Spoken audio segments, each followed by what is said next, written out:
What's up, friends? 2024 CrossFit Games Open is finally here. Today they released workout 24.1 and it is dumbbell snatches and lateral burpees over the dumbbell. I'm going to give 3 tips here, demo hopefully how to make your movement a little bit more efficient, help you go a little bit faster in this workout, and then at the end we'll talk about speed goals from round 1 through round 3. Cue number 1 or tip number 1 for me is going to be on the dumbbell snatches. Use your hips. Think of that exercise more like a kettlebell swing than a curl and press. The more efficient we can be there, the more we'll be able to control our heart rate and be a little bit more powerful later on in the workout. Cue number 2, methodical, repeatable, almost robotic burpees. Once you start moving, I don't want you to need to overthink where your hands go, where your feet go, where the dumbbell needs to be. So hopefully I'll show you some ways to make sure that you can just shut off your brain and move. And then the final one, since we don't have to stand up as we jump over that dumbbell for our burpees, stay low and go. The taller you get typically, the longer it's going to take. We want to be as efficient as possible. All right, let me demo some of these tips for you. My advice for the snatches is to keep this more like a kettlebell swing than a dumbbell curl and press. In order to do that, knees out, chest up every single time you're getting ready to go to the next rep. Second, when you're putting the dumbbell down, try not to set it directly between your feet. Instead, set it a little farther back in your stance so we can load your hamstrings more and get a little bit more momentum out of that bottom position. So I'll set up a little bit in front of the dumbbell, keep my chest up, fast hips straight overhead. As it comes back down, both heads touch, but reach back in my stance just a little bit. Boom, there's 2, there's 3. When you're done, set the dumbbell down under control, and now you'll be set to go into your burpees. Believe it or not, when it comes to range of motion, this variation of burpee is one of the easiest burpee variations we will ever find in a CrossFit workout. What do I mean by that? If you're doing bar facing burpees over a barbell or burpee box jump overs, a lot of times we'll need to take that huge step after we stand to get closer to the object we're jumping over.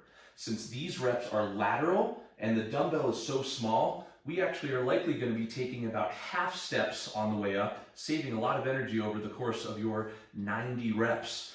My advice, lay down on the ground with the dumbbell somewhere around your midsection, belly button, upper quad, somewhere around there. Wherever your hands are on the ground, I suggest either lining that up with a line in between mats or making a chalk line on the ground. So no matter what part of the workout you're in, all you need to tell yourself is hands down, and you know when you flop to the floor, you'll be in the right spot. So there's my dumbbell. If I lay on the ground, boom. If I jump up from here, my feet are in line with the dumbbell, and I'm in the perfect spot. If I step back and or step up, my feet are still in that same spot. So marking that line where you can just tell yourself, put your hands down and get down on the ground. Whether you're jumping back, jumping up, or doing the stepping variations, you'll be in the perfect spot every single time. So my final piece of advice on the burpees was to stay low and go. Since we don't have to stand all the way up in between reps, we'll be able to stay closer to the ground and move faster and more efficiently for all 90 of these reps. Keep in mind, however, that moving faster through these burpees will also likely lead to a higher heart rate, which if you get too spiked too soon, it's going to be tough to bring it back down so you can finish strong. My advice is to take one of 3 approaches or a combination of the 3. The step back, step up, and jump. The jump back, step up, and jump.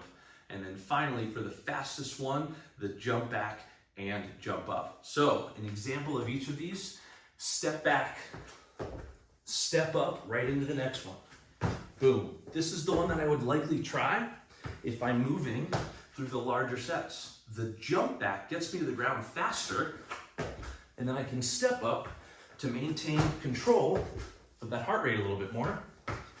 And then the last one, when you're just getting after it, boom, right?